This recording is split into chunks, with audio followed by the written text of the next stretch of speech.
कटक जिला बांकी ब्लॉक वैदेश्वर माटीर ऐतिह्य परंपरा और कला संस्कृतिर महामिलन अस्मितार परिचय वैदेश्वर त्रिकूट महोत्सव कार्तिक पूर्णिमा अवसर में आसंता नवेम्बर 4 तारिख रु 6 तारिख पर्यंत 3 दिन धरी महासमारोह तथा वर्णाढ्य परिवेश रे अनुष्ठित हेबो बोली संयोजक डायरेक्टर सामंतराय वैद्यनाथ पीठ रे आज संध्यारे एक सांबादिक सम्मेलन रे प्रकाश करिसेंती।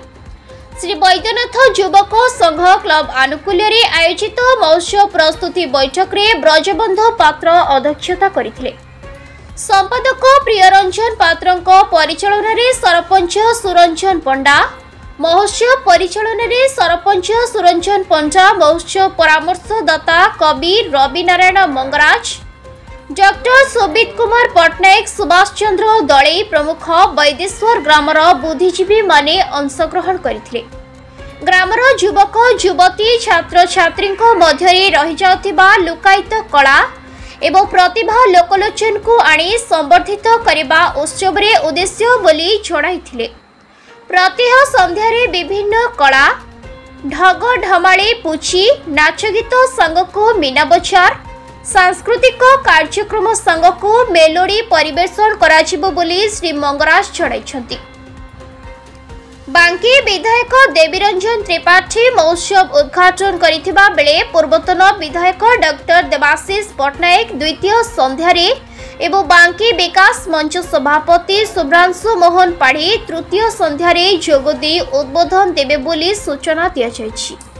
मु जयदेव सामंतराय श्री वैद्यनाथ देव यूथ क्लबर जड़े सदस्य।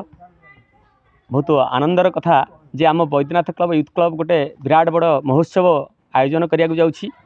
सेतपय मु निजको गर्वित अनुभव करुछि। यार मुख्य उद्देश्य होछि आमर वैद्येश्वर ग्रामर जो ऐतिह्य एवं परंपरा बा संस्कृति को सारा विश्व रे केमती आमे लोकलोचन को आनिबु सेटा होछि मेन उद्देश्य। आमर एटा गोटे वाणिज्य क्षेत्र थिला, एटा आम पिला माने भी से माने जानि नाहंती एवं यह होछि महानदी ओडिशार गंगा नदी एठी अस्थि विसर्जन लोक माने मध्य करंती ता विषय भी जानि नाहंती।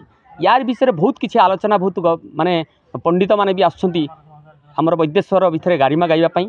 आउ गोटे उद्देश्य होछि जो 100 वर्ष अनुमान करंतु जो माने सब विदेश रहउछंती आउ से माने वैद्येश्वर विषय रे माने वैद्येश्वर गाँव जो भाईचारा ता अछि ताकू से दिन आम निमंत्रण करूँ से मैंने आसिकी परस्पर को जानवे और तांकर बा तांक पिलामान पाखे थिबा किसी कला संस्कृति को आमर यही त्रिकूट धाम उत्सव रे आमे परिवेषण करूँ। यहाँ हूँ आमर मेन उद्देश्य। वैदेश्वर आज ये पवित्र वैद्यनाथ देव पीठरे आमर गोटे त्रिकूट तीर्थ उत्सव पालन करने गोटे प्रस्तुति बैठक होता।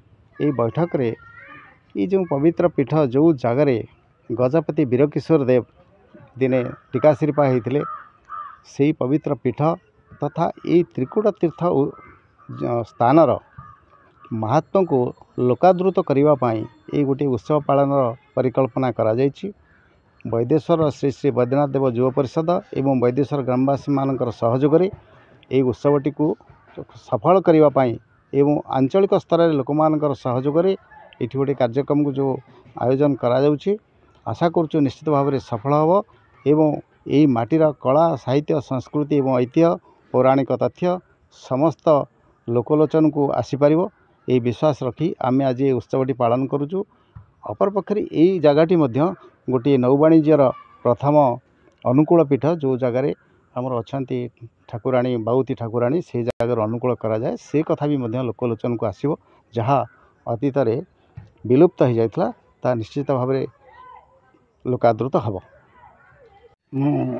सुरंजन पंडा सरपंच वैदेश्वर ग्राम पंचायत। आज ये जो आम बसलु आलोचना करूँ ये श्री श्री वैद्यनाथ देव युव परिषद से मैंने गोटे प्रयास करिसेंती चलित वर्ष प्रथम थर पाई ये गोटे बड़ ओषा दिन ठार आरंभ कर बड़ ओषा पूर्णमी एवं छाड़ खाई ये 3 दिन गोटे त्रिकूट उत्सव पालन करा जाए गोटे परिकल्पना कराई प्रथम थर पाई। तेणु आमर ये आगु बोईत बंधन होता बड़ ओषा वैद्यनाथ पीठरे पालन करा जाए।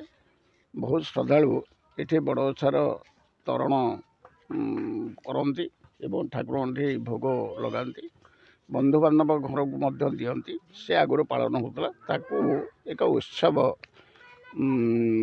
ଭାବରେ ପାଳନ କରିବା ପାଇଁ ମନସ୍ଥ କରିଛନ୍ତି ଏବଂ ସେଥିରେ ଆମ ଏ ଅଞ୍ଚଳର ସ୍ଥାନୀୟ କଳା ସଂସ୍କୃତି ଏବଂ ଲୋକଲୋଚନକୁ ଆଣିବା ତଥା ଆମ ପାଖାପାଖ ଅଞ୍ଚଳର ବୁଦ୍ଧିଜୀବୀ ଯେଉଁମାନେ ବିଚାରଶୀଳ ଲୋକ ସେମାନଙ୍କୁ ମଧ୍ୟ ଏଠିକି ଆମେ ନିମନ୍ତ୍ରଣ କରିଛୁ ଯେ ସେମାନେ ବୈଦେଶ୍ୱର ଯେଉଁ ଲୁପ୍ତ ଐତିହ୍ୟ ତାକୁ ସେମାନେ ବହୁତ ଜାଣିଛନ୍ତି ଏ ବିଷୟରେ, ସେ କଥା ପରିପ୍ରକାଶ କରିବେ ଏବଂ ବ୍ୟୁରୋ ରିପୋର୍ଟ ସଂଘର୍ଷ टीवी।